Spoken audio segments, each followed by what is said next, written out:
Itu ada sesi Jam berapa? Sesi 2 ya? Coba Bapak lihat. 96 ya, 96 ya. Tunggu sebentar ya, Pak ya.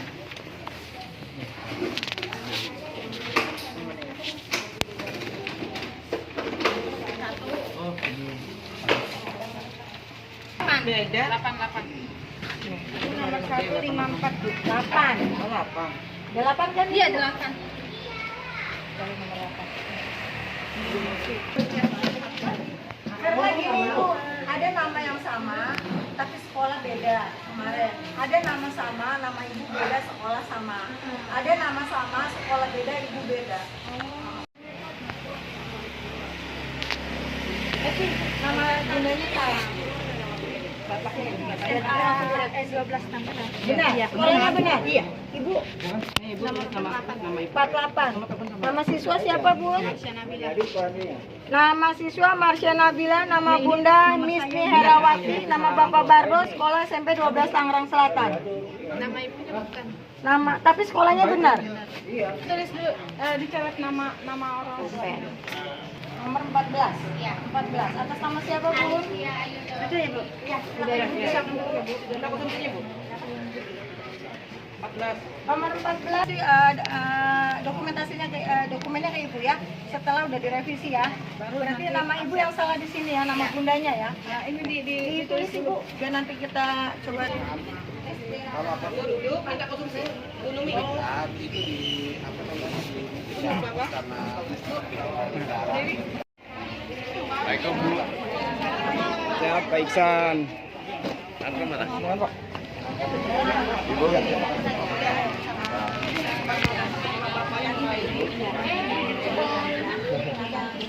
Oh.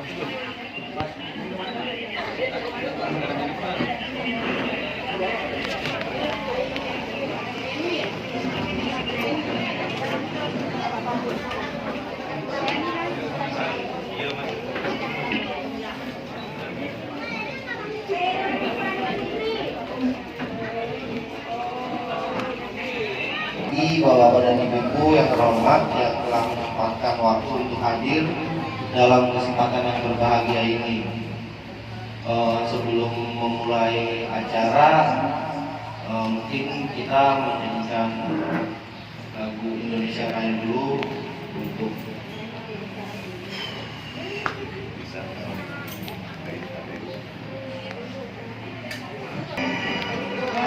Air tanah tumpah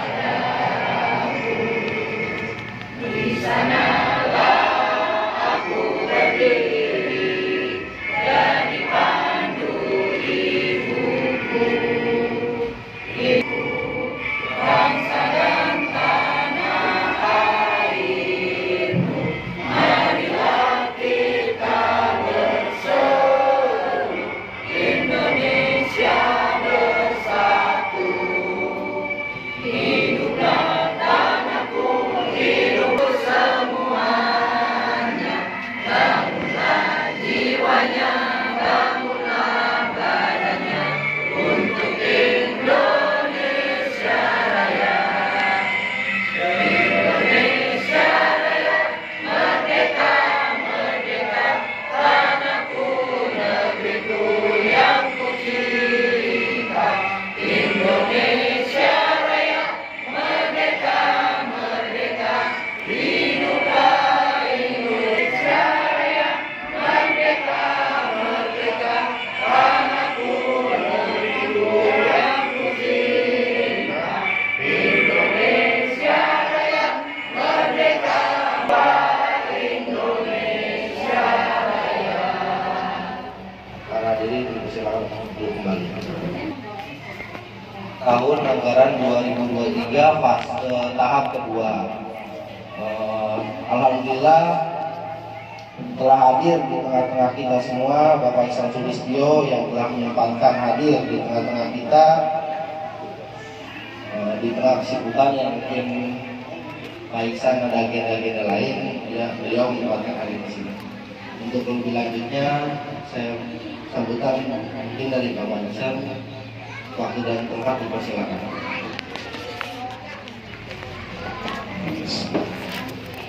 Assalamualaikum kepada pagi menjelang siang hari ini. Perkenalkan, saya Ihsan Sulistyo. Saat ini saya masih menjabat sebagai, saya sudah 3 periode Ibu Bapak sekalian sebagai anggota DPR RI. Jadi kalau Ibu Bapak tanya, nanti kalau udah jadi, dia akan dipilih oleh masyarakat Serang selama 3 periode berturut-turut. Betul nggak Ibu Bapak? Ya, jadi 3 periode berturut-turut dari tahun 2009. Ya, dari tahun 2009 sampai sekarang. Hari Selasa ya? Senin. Sekarang hari Rabu. Hari ini sudah. Oh, hari ini. Siapa nama siswanya? Tadi aku nanya. Hari Selasa.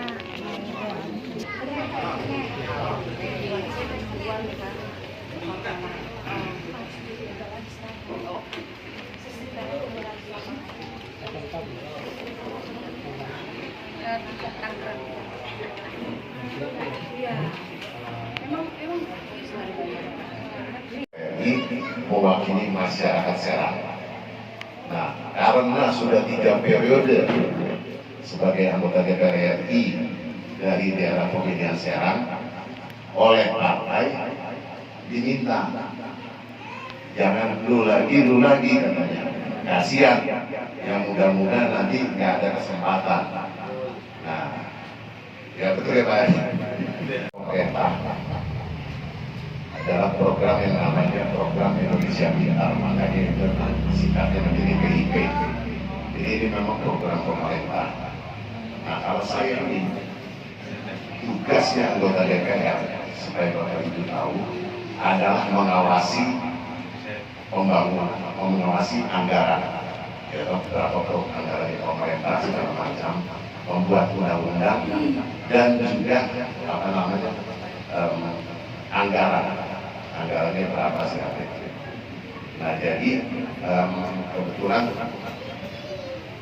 kalau walaupun saya saat ini belum mewakili Bapak Ibu sekalian, tetapi karena saya sudah ditempatkan di sini, jadi saya juga harus bagaimana memperjuangkan Ibu Bapak sehingga dapat program pemerintah. Untuk terus terang, saya ini belum pernah membagikan PIP di kabupaten di kota Serang. Ini baru pengalaman saya, dan beberapa kali lah sudah berbagi PIP di daerah Tangerang ini. Kenapa? Karena struktur masyarakatnya agak berbeda. Kalau di sana, di Serang itu rata-rata mereka adalah masih level di petani. Kalau kita urus petani dengan baik, bagaimana mereka tidak kesulitan pada waktu mau nanam, ada bibitnya gampang. Walaupun kalau dengan cerita tentu dapat bibit susah, dapat pupuk susah. Nah, tugas kami sebagai anggota DPR membantu mereka supaya tidak mengalami kesusahan. Ya, jadi program tadi pada wajib sehingga mereka rata-rata petani itu udah puas, nggak ada, karena memang persoalan mereka adalah di pertanian. Dan juga kedua adalah kesehatan, karena bagaimana sampai sakit. Nah, kenapa? Ya, kita kasih lagi program BPJS.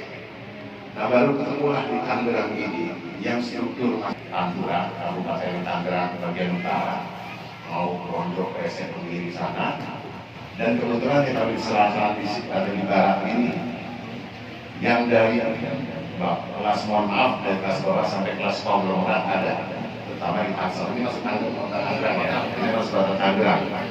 Jadi kalau kita bicara di Tangsel, itu masyarakatnya benar-benar dari bawah sampai konglomerat. Kenapa? Karena pengembangannya di oleh swasta. BSD, Alam Sutra, Gading Serpong, rumah tangga saya juga kaget-kaget.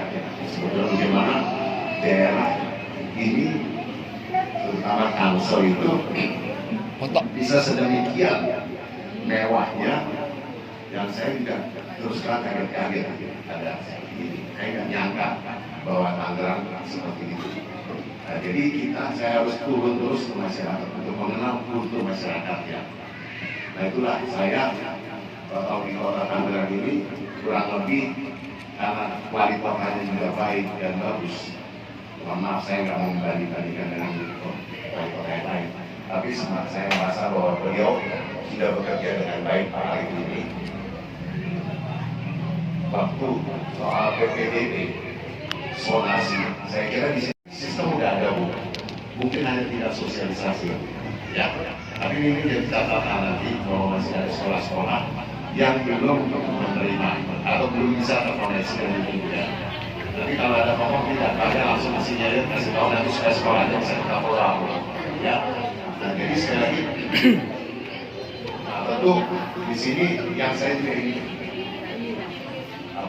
lihat bahwa UMKM-nya juga saya lihat berkembang, usaha mikro kecilnya, artinya banyak ibu-ibu di rumah tangga yang membuat makanan dan segala macam ini. Nah, ini saya mau coba mengangkat ke depannya, karena program pemerintah ada bagaimana membiayai usaha-usaha kecil ini supaya dapat meningkat. Usaha mikro, terutama rumahan, ya UMK, UMK itu menengah. Jadi usaha mikro kecil. Kalau menengah, tujuan kita mengangkat dari mikro ke kecil, kecil ke menengah. Nah, jadi menengah mungkin bisa jalan ya selalu. Nah, jadi nanti kalau saya ke depannya, program saya adalah bagaimana mendata usaha-usaha mikro kecil ini sehingga bisa kita buat programnya bantuan dari pemerintah segala, baik dari segi pendidikan dan keuangannya, sehingga bisa berkembang. Tapi saya harus ingatkan ya, program ini tidak seperti yang zaman dulu. Kalau zaman dulu itu biasanya dikasih mesin jahit, mau menjahit, dikasih mesin jahit. Nah, program ini kali nggak bisa begitu. Harus dimulai dari ibu-ibu dulu. Harus ada usaha awalnya. Karena sudah mengalami banyak kejadian dikasih alatnya, nggak berkembang karena nggak bisa. Nah, sekarang pemerintah dibalik, usahanya ada dulu, makanya bisa datang ke rumah. Sebelum COVID nggak ada yang gitu-gituan itu. Ya, nah ini bagian dari inovasi. Nah, jadi sekali lagi, nanti kalau memang ada yang bisa kita akrom di sini, mudah-mudahan dia juga begini untuk membantu ke bawahnya ke masyarakat. Nah, inilah kenapa saya bekerja sama dengan Pemdem, dengan capres kita ini sebenarnya Pemdem, bahwa saya kan nggak mungkin Bapak untuk turun ke wilayah sampai seperti ini. Saya harus menjaga 49 kecamatan, 29 kecamatan di Kabupaten Tangerang, 13 kecamatan di Kota Tangerang, dan 7 Tangsel kecamatan di Kota Tangsel. Nah, ini kan mesti dengan orang-orang yang nanti mewakili ibu bapak sekalian. Nah, Pak Prom ini mewakili Ciledug, Larangan, Karangtengah, ya begitu kan. Nah, dia kan sebut daerah sini nanti dia Pak Prom ya. Nah, nanti dia kasih tahu saya yang coba bantu dengan koneksi membuat jaringan atau yang apa yang ada di pusat untuk dibantu kembali. Nah, saya kira dari usaha yang nanti akan menjadi konsentrasi yang Akrom tentunya adalah melanjutkan PIP ini, program Indonesia Pintar ini, ya dengan bantuan dari pusat dan koneksi pusat. Karena itu memang semua program PIP ini dari pusat itu, memang dari pusat. Jadi nanti biar dari Akrom yang mulai mengembangkan ini terus, dan juga saya minta untuk UMK-nya, usaha mikro kecilnya, bagaimana mulai melakukan pendekatan agar supaya bisa berkembang. Saya kemarin ketemu di Tangsel, ada ibu-ibu punya usaha frozen, barang makanan beku. Dia punya kesulitan di halalnya, dalam kesulitan di halalnya, sehingga kita coba bantu supaya bagaimana bisa dapat sertifikat halalnya. Karena sekarang mulai banyak, terutama di Indomaret atau kota besar ini, minta sertifikasi halalnya. Ya, jadi kita sudah bantu, mudah-mudahan dalam hal kualitinya sehingga dia bisa meningkatkan usahanya. Jadi mungkin itu perkenalan dari saya Ibu Bapak sekalian. Kalau saya banyak bicara, tentu Ibu nanti saya mau jual obat. Ya, saya mohon jangan ragu-ragu. Tujuan saya kemarin adalah untuk mendengar aspirasi dari masyarakat. Sehingga silakan bertanya atau masukan Ibu Bapak sekalian yang bisa harus kita perjuangkan sebagai wakil Ibu Bapak sekalian di pusat nanti, sehingga bisa meningkatkan kesejahteraan masyarakat di sini. Ya, mungkin itu Ibu Bapak sekalian saya buka hanya jawab ya, dialog lebih enak sehingga bisa lebih jelas sekali. Ya, oke. Apa yang ingin diusulkan atau apa yang diharapkan dari anggota DPR, DPRD kota, DPRD provinsi, dari masyarakat di sini yang bisa kita perjuangkan untuk kesejahteraan masyarakat sini. Ya, mungkin jangan ragu-ragu Ibu Bapak ya, kalau yang nggak ada apa-apa ya. Kita yang usaha rumahan untuk memiliki sertifikat. Kalau usaha ada sertifikat perizinan Pak, karena tahu itu susah ya Pak. Yang ada yang bilang pakai uang, ada yang enggak, tapi katanya susah Pak. Surat usaha yang buat rumahan. Ini juga undang-undang Cipta Kerja, semua ada di undang. Jadi makanya itu saya maksud saya, nanti didatang, dilaporkan, disampaikan ke sini kan pas poskonya Pak Rono. Nanti didata, kita coba bantu kesulitannya apa, ya kesulitannya apa, nanti kita teruskan dari depan. Ya kita bisa lihat, bukan kalau ditanya bantu kita siap bantu.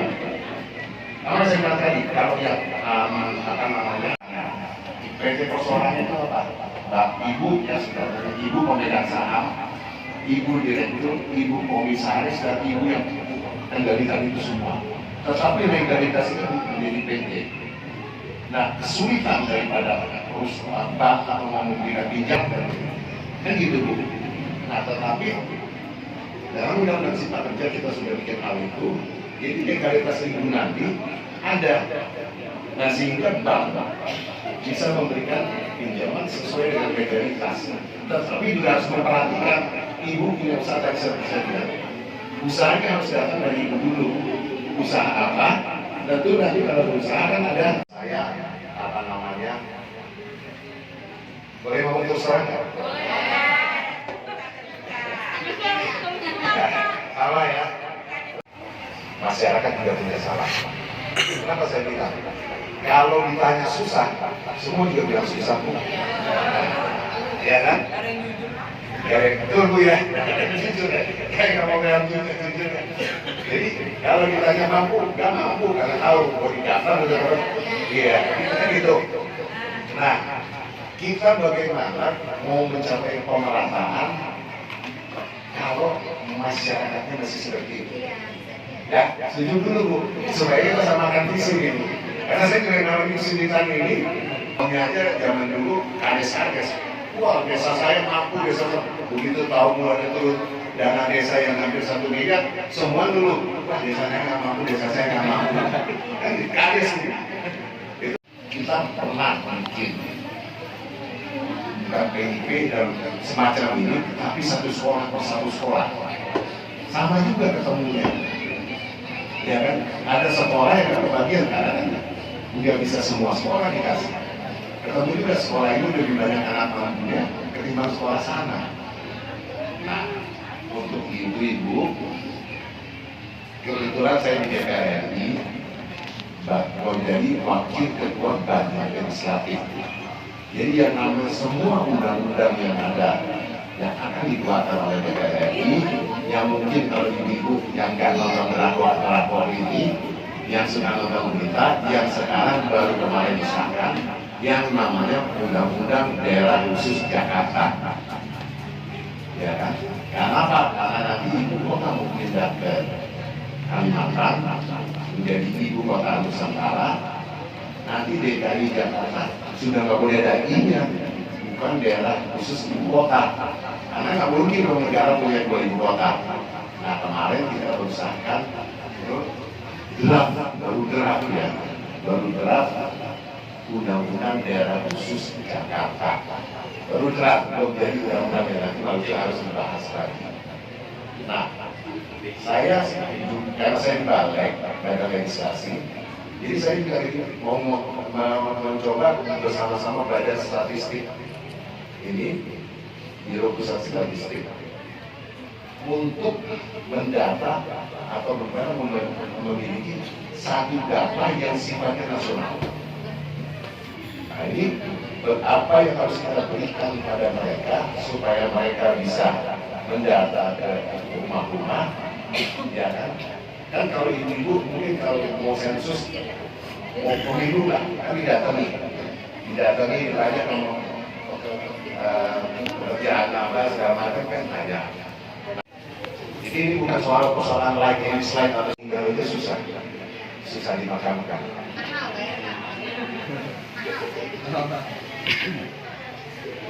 Kalau di kota Tangerang gimana, Pak?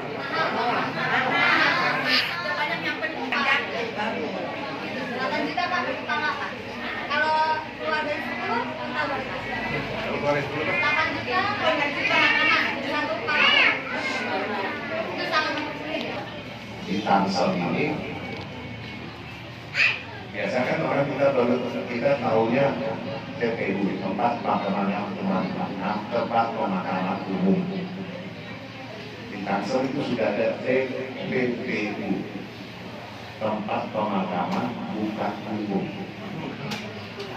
Jadi mau sekolah disonasi, meninggal pun disonasi. Jadi meninggalnya orang yang bisa dimakamkan di situ hanya masyarakat setempat.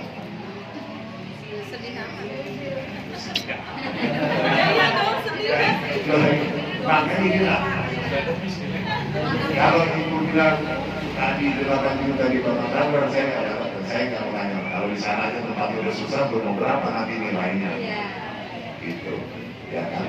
Tapi makanya saya udah ketemu di sana ada tempat yang namanya tempat pemakaman bukan umum. Nah, jadi warga sini, saya katakan contoh ya contoh. Ini ada tanah kosong, tapi itu punya Pak Pemkot. Nah ini diwakafkan menjadi TPU. Nah menjadi TPU, nah inilah yang dinamakan TPPU, tempat pemakaman bukan umum. Jadi hanya masyarakat yang sekitar sini aja yang bisa dimakamkan di sini.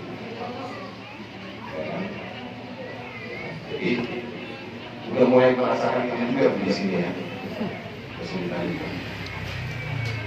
Bu, ada lagi yang lain?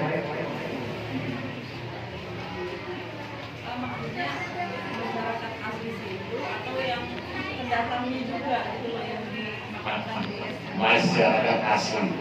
asli yang kayak kita cuma sekali datang nggak bisa gitu ya. Nah, makanya saya belum tanya. Saya waktu itu saya tanya dia bilang masyarakat. Ya, menurut saya mestinya masyarakat yang tinggal di situ. Nah, iya, entah itu Menurut mau saya. pendatang, entah itu mau yang buat Ya, selama KTP-nya di situ, selama domisilinya di situ. Ternyata kalau bukan domisili itu bukan di situ, artinya tinggal di situ KTP-nya tempat lain. Nah ini nanti masalah, saya belum batasan-batasannya. Saya nggak terpikir sampai sana betul sana. Tapi detail dulu. Ini saya tanya. karena saya juga suka kadang pindah tempat karena kan belum Bahkan dengan sebaik-baiknya Bu.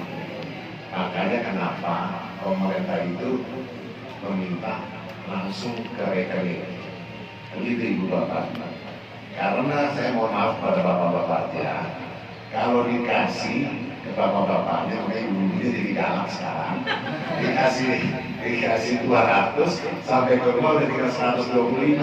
Karena di tengah jalan dia beli rokok yang tadinya nggak pernah merek tertentu yang mahalan, dia ada uang yang dia beli yang segitu, jadi sampai ke rumah ada kurang. Ya kan gitu. Nah sehingga akhirnya sekarang pemerintah minta pakai bank. Rekening langsung masuk ke sana sehingga langsung anaknya. ATM ini, tetapi sekali lagi ATM-nya anak kan tidak dipegang sama anaknya, dipegang sama ibunya. Jadi mohon ibu-ibunya tolong diperhatikan bahwa ini untuk kesejahteraan, untuk benar-benar dimatahkan dengan sebaik-baiknya. Karena apa yang sampai tadi ini apa namanya rezeki-rezekian atau hoki-hokian atau nasib-nasiban. Saya pernah ketemu 3 tahun berturut-turut anaknya dapat dari SD tidak ke SMP sampai selesai SMP dia dapat perusahaan itu. Kalau saya bilang nanti rezeki itu bukan main. Baru satu kan saya katakan. Ya, nah ibu biasa ini ibu bapak percaya dan yakin atas ini. Paling tidak kan ini ibu nanti memilih orangnya yang mana yang dipilih untuk mengadakan kemarin. Hanya beda nasib nah pada acara dia menjadi calon presiden saya bukan. Sama-sama warna rambutnya. Sama-sama rambut putih dan sama-sama rambut putih tapi beda nasib. Jadi calon presiden saya calon DPR aja. Kebetulan saya periode pertama sama-sama beliau di DPR karena dia memang dari DPR. Jadi sekali lagi saya mengucapkan terima kasih atas kehadiran ibu bapak sekalian dalam atas sosialisasi pada pagi hari ini. Mudah-mudahan pertemuan kita yang bermanfaat. Amin. Dikurangnya salam maaf. Bila taufiq wal hidayah. Wassalamualaikum warahmatullahi wabarakatuh. Ragu-ragu boleh datang.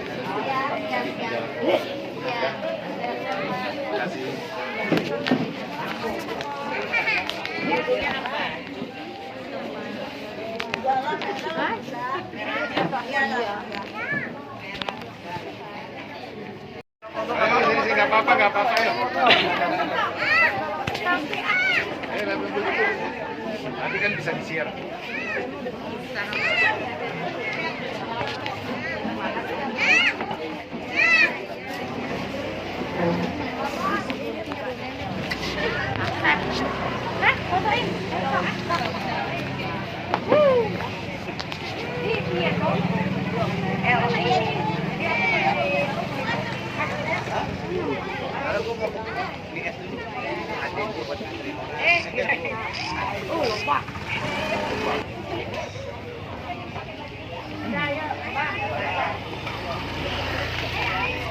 Mau foto ya, mau foto buat banner ya, buat bikin spanduk ya.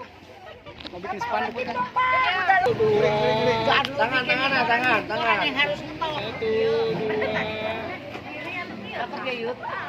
Sama satu lagi dong gini, Pak Ican nomor 10. Oh gini. 10. Apa gitu ya? Mesti Pak. Oke.